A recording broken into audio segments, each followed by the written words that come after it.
Hello, I am audible now. क्या आप सभी मुझे सुन पा रहे हैं? कमेंट्स करके बताइए जरा। Okay, good morning everyone. Welcome to Exam Orbit classes. तो कैसे हैं आप सभी?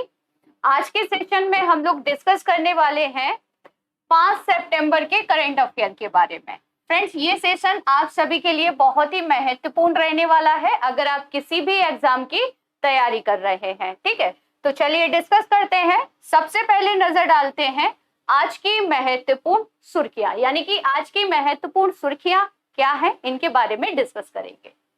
द्रौपदी मुर्मू नई दिल्ली में 46 शिक्षकों को राष्ट्रीय शिक्षक पुरस्कार से करेंगी सम्मानित। गृह मंत्री अमित शाह ने अहमदाबाद में 36वें राष्ट्रीय खेलों का शुभारंभ और संगीत किया जारी। आईएमएफ ने श्रीलंका की सहायता के लिए $2.9 बिलियन की घोषणा। भारत 5 और 6 सितंबर को क्वाड वरिष्ठ अधिकारियों की बैठक की करेगा मेजबानी।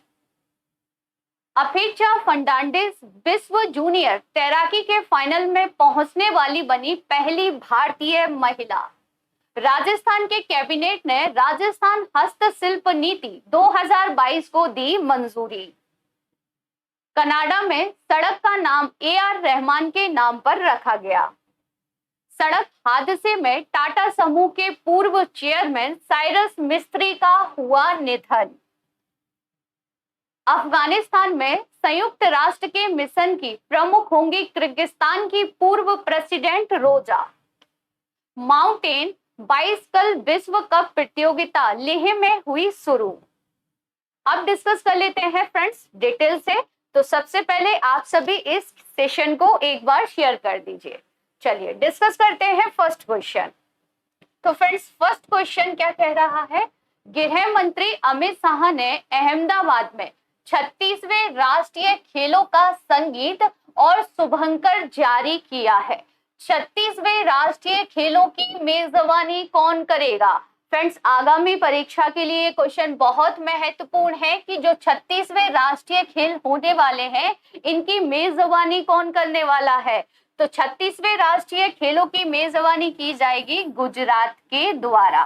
फ्रेंड्स, गुजरात के 6 शहरों में 36वें राष्ट्रीय खेलों का आयोजन किया जाएगा। आयोजन कब से कब तक होगा फ्रेंड्स? तो 27 सितंबर से 10 अक्टूबर तक राष्ट्रीय खेलों का आयोजन किया जाएगा गुजरात में, और गुजरात के 6 शहरों में आयोजित किए जाएंगे। फ्रेंड्स, पहली बार 2 खेल आपको देखने को मिलेंगे नए। 36वें जो राष्ट्रीय खेल होने जा रहे हैं, इनमें 2 नए खेल आपको देखने को मिलेंगे, मल्लखंब और योगासन। पहली बार आपको 2 खेल देखने को मिलेंगे, मल्लखंब और योगासन। ठीक है, साथ ही में आप सभी को ज्ञात होगा कि गुजरात में खेल महाकुंभ का उद्घाटन किया गया था। किसके द्वारा? प्रधानमंत्री नरेंद्र मोदी जी के द्वारा। प्रधानमंत्री नरेंद्र मोदी जी ने गुजरात में खेल महाकुंभ का उद्घाटन किया था। फ्रेंड, 36वें जो राष्ट्रीय खेल हो रहे हैं, ये 7 सालों के अंतराल के बाद आयोजित किए जा रहे हैं। फ्रेंड्स, इससे पहले 2015 में केरल में इनका आयोजन किया गया था। ठीक है, तो 2015 के बाद अब ये आयोजित हो रहे हैं कहां पर? गुजरात में। चलिए आगे डिस्कस करेंगे, कुछ एस्ट्रो फैक्ट डिस्कस कर लेते हैं। ठीक है, खेलो इंडिया यूथ गेम्स 2021 का आयोजन कहां पर होने वाला है? कहां पर हुआ था? तो आप सभी को ज्ञात होगा कि हरियाणा में ये आयोजित किए गए थे। कहां पर हुए थे? तो हरियाणा में इनका आयोजन किया गया था। टारगेट ओलंपिक पोडियम योजना की शुरुआत कब हुई थी? तो वर्ष 2014 में इस योजना की शुरुआत की गई थी। राष्ट्रमंडल खेल नीति 2022, राष्ट्रमंडल खेल 2022 ये कहां पर हुए थे फ्रेंड्स? तो ये हुए थे बर्मिंघम में। बर्मिंघम कहां पर है? तो इंग्लैंड में है। कहां पर है? इंग्लैंड में। अब आप लोग कमेंट्स करके बताइए कि जो बर्मिंघम में राष्ट्रमंडल खेल 2022 हुए थे, भारत ने इनमें कितने पदक जीते थे? ठीक है, कॉमनवेल्थ गेम्स 2026 की मेजबानी कौन करने वाला है? तो 2026 की मेजबानी की जाएगी ऑस्ट्रेलिया के द्वारा। किसके द्वारा की जाएगी फ्रेंड्स? तो ऑस्ट्रेलिया के द्वारा मेजबानी की जाएगी। 2023 पुरुषों का हॉकी विश्व कप ये कहाँ होने वाला है? तो ये होगा उड़ीसा में। कब होगा फ्रेंड्स? याद रखेंगे 2023 में। 2023 में पुरुषों का हॉकी विश्व कप उड़ीसा में होने वाला है। तो फ्रेंड्स, अगर आप लोग पहली बार चैनल पर विजिट कर रहे हैं तो चैनल को सब्सक्राइब कर लीजिएगा, साथ ही बेल आइकन दबाना बिल्कुल ना भूलें, जिससे आप लोगों को क्लास का नोटिफिकेशन सबसे पहले मिल जाएगा। अगर आप लोगों को ये सेशन अच्छा लग रहा है तो सेशन को लाइक कर दीजिएगा और सब्सक्राइब जरूर कर लीजिए। चलिए आगे डिस्कस करते हैं। नेक्स्ट क्वेश्चन देखेंगे, क्वाड वरिष्ठ अधिकारियों की बैठक की मेजबानी कौन करेगा? तो फ्रेंड, जो क्वाड ग्रुप है, क्वाड समूह है, इसके वरिष्ठ अधिकारियों की बैठक होने वाली है और ये बैठक होने वाली है इंडिया में। कहां पर होगी? तो भारत में ये बैठक होने वाली है। भारत में कहां पर होगी फ्रेंड्स? तो भारत में होगी नई दिल्ली में। कहां होने वाली है? तो नई दिल्ली में होने वाली है 5 से 6 सितंबर के बीच। ठीक है, ये भारत में होगी। क्वाड के जो वरिष्ठ अधिकारी हैं इनकी बैठक होने वाली है। ठीक है, क्वाड के बारे में भी डिस्कस कर लेते हैं। कुछ बेसिक इंफॉर्मेशन है, जैसे कि जो क्वाड है, क्वाड का गठन कब किया गया था फ्रेंड्स? तो याद रखेंगे क्वाड का गठन हुआ था 2007 में। क्वाड में कितने देश शामिल हैं ये कई बार हम लोग डिस्कस कर चुके हैं और आप सभी को याद भी होंगे, है ना। तो क्वाड में 4 देश शामिल हैं, अमेरिका, भारत, जापान और ऑस्ट्रेलिया। फ्रेंड्स, यहाँ पर एक पॉइंट याद रखेंगे कि मालाबार युद्ध अभ्यास, जो मालाबार युद्ध अभ्यास है, इसमें कौन से देश भाग लेते हैं? तो ये मैंने कई बार आपको बताया है, जो क्वाड समूह में शामिल देश है ना, जैसे कि अमेरिका, भारत, जापान और ऑस्ट्रेलिया, तो ये चारों ही देश मालाबार अभ्यास में भाग लेते हैं। फ्रेंड्स, ये अभ्यास बहुत महत्वपूर्ण है, याद रखेंगे। ठीक है, अब आप कमेंट्स करके बताइए कि जो हैंड टू हैंड है, हैंड टू हैंड अभ्यास है, इसमें कौन 2 देश भाग लेते हैं? हैंड टू हैंड अभ्यास में कौन 2 देश भाग लेते हैं? ठीक है फ्रेंड, जो क्वाड है ना, ये अनौपचारिक रणनीतिक वार्ता मंच है। ये एक प्रकार का मंच है जिसे बनाया गया था 2007 में और 4 देश इसमें शामिल हैं, अमेरिका, भारत, जापान और ऑस्ट्रेलिया। मालाबार अभ्यास में ये चारों देश भाग लेते हैं। चलिए आगे डिस्कस करेंगे। नेक्स्ट क्वेश्चन है, 46 शिक्षकों को वर्ष 2022 के राष्ट्रीय शिक्षक पुरस्कारों से कौन सम्मानित किया जाएगा? तो जैसा कि आप सभी को ज्ञात है कि आज क्या है, तो आज है शिक्षक दिवस। तो प्रेसिडेंट वर्तमान में कौन है? हमारी प्रेसिडेंट राष्ट्रपति द्रौपदी मुर्मू जी। द्रौपदी मुर्मू जी द्वारा 46 शिक्षकों को वर्ष 2022 के राष्ट्रीय शिक्षक पुरस्कारों से सम्मानित किया जाएगा। कितने शिक्षकों को किया जाएगा फ्रेंड्स? तो याद रखेंगे 46 शिक्षकों को किया जाएगा। किसके द्वारा? द्रौपदी मुर्मू जी के द्वारा, जो कि वर्तमान में भारत की राष्ट्रपति हैं। ठीक है, इनके द्वारा ये पुरस्कार दिए जाएंगे और पुरस्कार कहाँ पर दिए जाएंगे? तो पुरस्कार दिए जाएंगे नई दिल्ली में। फ्रेंड्स, ये जो पुरस्कारों वाला जो कार्यक्रम है, इसे आयोजित कौन करता है? तो इसे शिक्षा मंत्रालय का स्कूल शिक्षा और साक्षरता विभाग प्रत्येक वर्ष शिक्षक दिवस पर इस कार्यक्रम का आयोजन करता है। ठीक है, यह पुरस्कार प्राथमिक और माध्यमिक विद्यालयों में काम करने वाले मेधावी शिक्षकों को सार्वजनिक मान्यता प्रदान करते हैं। जो पुरस्कार दिए जा रहे हैं प्रेसिडेंट द्वारा, तो ये जो प्राथमिक और माध्यमिक विद्यालय होते हैं ना, इनमें जो काम करते हैं शिक्षक, उन्हें सार्वजनिक मान्यता प्रदान करते हैं। ठीक है, पुरस्कार कहाँ पर दिए जा रहे हैं? तो याद रखेंगे नई दिल्ली में दिए जा रहे हैं और कुल 46 शिक्षकों को ये पुरस्कार दिए जाएंगे प्रेसिडेंट के द्वारा। चलिए आगे डिस्कस कर लेते हैं। राष्ट्रपति से संबंधित कुछ प्रमुख प्रश्नों के बारे में जानेंगे। जैसा कि आप सभी को पता है कि द्रौपदी मुर्मू जी हाल ही में भारत की नई राष्ट्रपति बनी है, तो आगामी परीक्षा के लिए प्रेसिडेंट से रिलेटेड जितने भी सवाल हैं वो बहुत ही महत्वपूर्ण हो जाते हैं ना। तो चलिए एक एक करके डिस्कस कर लेते हैं। भारत में राष्ट्रपति पद का प्रावधान किस आर्टिकल से रिलेटेड है?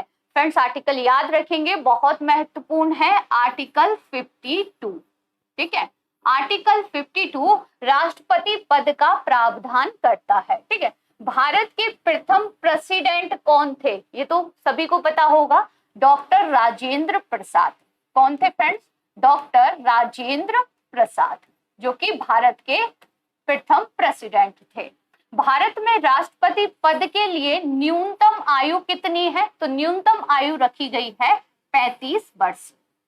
तीनों सेनाओं का सर्वोच्च सेनापति कौन होता है? फ्रेंड्स याद रखेंगे, जो तीनों सेनाएं होती है, थल, वायु और जल। ठीक है, तो इनके जो सर्वोच्च सेनापति होते हैं वो होते हैं भारत के राष्ट्रपति, यानी कि प्रेसिडेंट। ठीक है, आगे देखेंगे, संघ की कार्यपालिका शक्ति किसमें निहित है?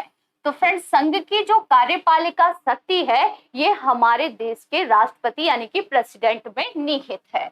लोकसभा का विघटन करने की शक्ति किसके पास है? तो राष्ट्रपति के पास है।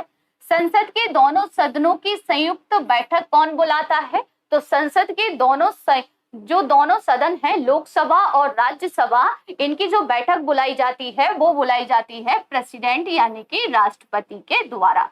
अगर आपसे मैं पूछूं कि इन दोनों बैठक जो ये बुलाई जाती है संयुक्त बैठक, इसकी अध्यक्षता कौन करता है? फ्रेंड्स ये जो संयुक्त बैठक बुलाई जाती है इसकी अध्यक्षता कौन करता है? कमेंट्स बॉक्स में आंसर दीजिए। ठीक है, मोहम्मद हिदायत उल्लाह ये भारत के कार्यवाहक राष्ट्रपति रहे थे, जो कि कई बार एग्जाम में पूछ लिए जाते हैं।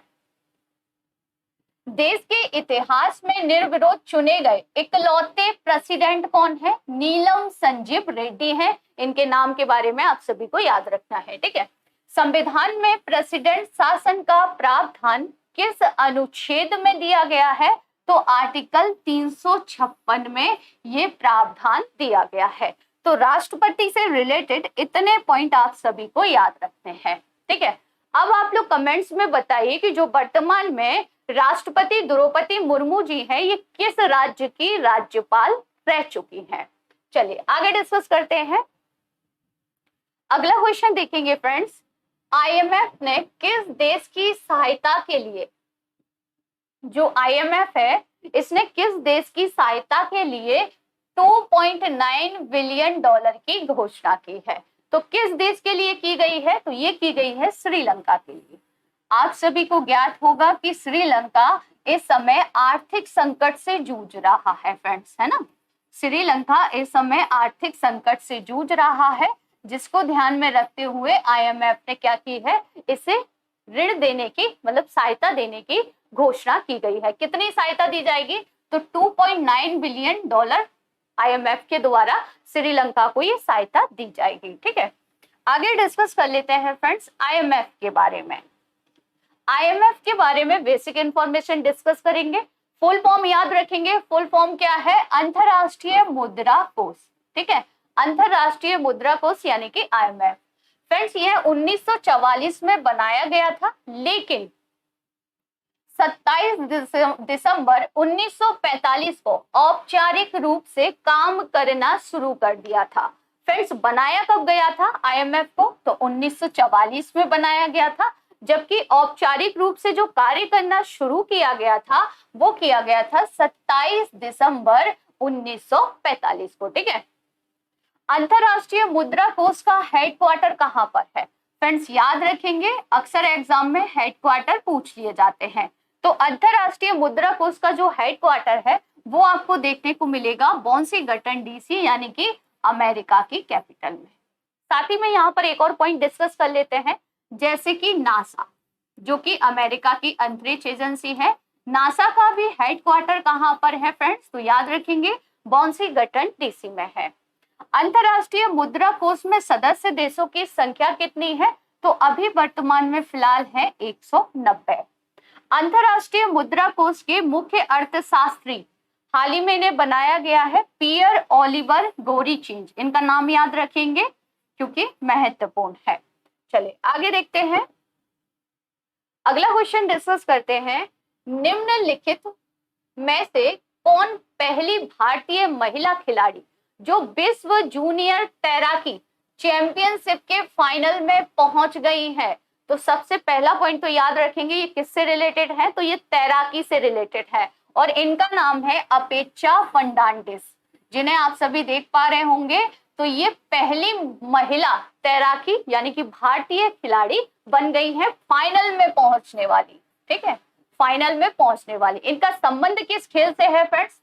अक्सर एग्जाम में ये पूछा जाता है, जैसे आपको एक खिलाड़ी का नाम दे दिया जाएगा और नीचे गेम्स बता दिए जाएंगे कि आप बताइए कि ये जो है इनका संबंध किस खेल से है। तो याद रखेंगे ये एक तैराक है। ठीक है, चलिए आगे डिस्कस करते हैं।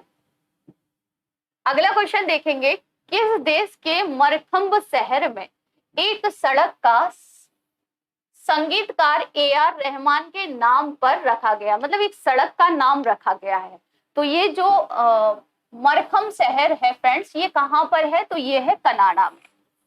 कहां पर है? ये कनाडा में है और मरखंब शहर की एक सड़क का नाम रखा गया है AR रहमान के नाम पर। फ्रेंड्स, AR रहमान कौन है? तो आप सभी परिचित होंगे, ये विश्व विख्यात संगीतकार हैं, जिन्हें आप सभी देख पा रहे होंगे।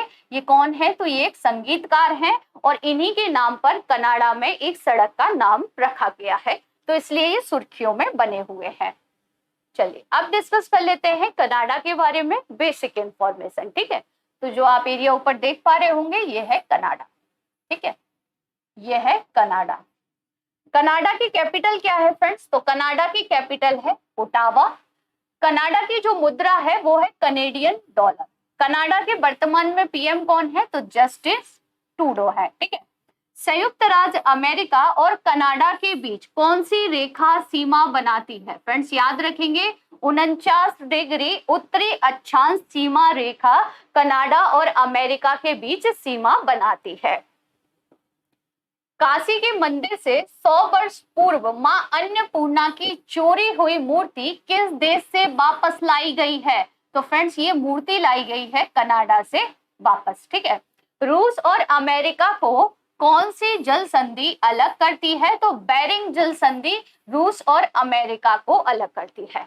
अगर मान लीजिए ऑप्शन में रसिया नहीं है, रसिया की जगह अगर अलास्का दिया हुआ है, फ्रेंड्स रसिया की जगह अगर अलास्का दिया हो तो याद रखेंगे ये अलास्का को USA से अलग करती है, रसिया से अलग करती है। ठीक है, अगर USA ऑप्शन में ना हो तो याद रखेंगे अलास्का को USA से अलग करती है। और यहाँ पर आप देख पा रहे होंगे ये है, यहाँ आपको देखने को मिलेगी। ठीक है, चलिए आगे डिस्कस कर लेते हैं। नेक्स्ट क्वेश्चन देखेंगे, रोजा ओटुनबायेवा किस देश में संयुक्त राष्ट्र की राजनीतिक मिशन की प्रमुख होंगी? तो फ्रेंड्स किस देश में इन्हें प्रमुख बनाया गया है संयुक्त राष्ट्र का? तो इन्हें बनाया गया है अफगानिस्तान में। कहां पर बनाया गया है फ्रेंड्स? तो याद रखेंगे इन्हें अफगानिस्तान में संयुक्त राष्ट्र का प्रमुख यानी कि दूत बनाकर भेजा गया है। ठीक है, चलिए आगे डिस्कस कर लेते हैं अफगानिस्तान के बारे में। तो मैप में आपको क्लियर दिखाई दे रहा होगा अफगानिस्तान, ये है फ्रेंड्स अफगानिस्तान। तो पहला पॉइंट तो याद रखेंगे, अफगानिस्तान और इंडिया के बीच कौन सी रेखा है? डूरेंट लाइन है। डूरेंट लाइन आपको यहाँ पर देखने को मिलेगी। ठीक है, डूरेंट लाइन। अगर आपसे पूछ लिया जाए कि भारत की सबसे कम सीमा, भारत की सबसे कम अंतरराष्ट्रीय सीमा किसके साथ लगती है? तो अफगानिस्तान के साथ लगती है। और सबसे ज्यादा अंतरराष्ट्रीय सीमा किसके साथ लगती है? तो वो लगती है बांग्लादेश के साथ। ठीक है, तो दोनों पॉइंट आप सभी को क्लियर होंगे। साथ ही में यहाँ पर याद रखेंगे कि जो भारत से चाइना की सीमा लगती है इसे मेक मोहन लाइन के नाम से जानते हैं।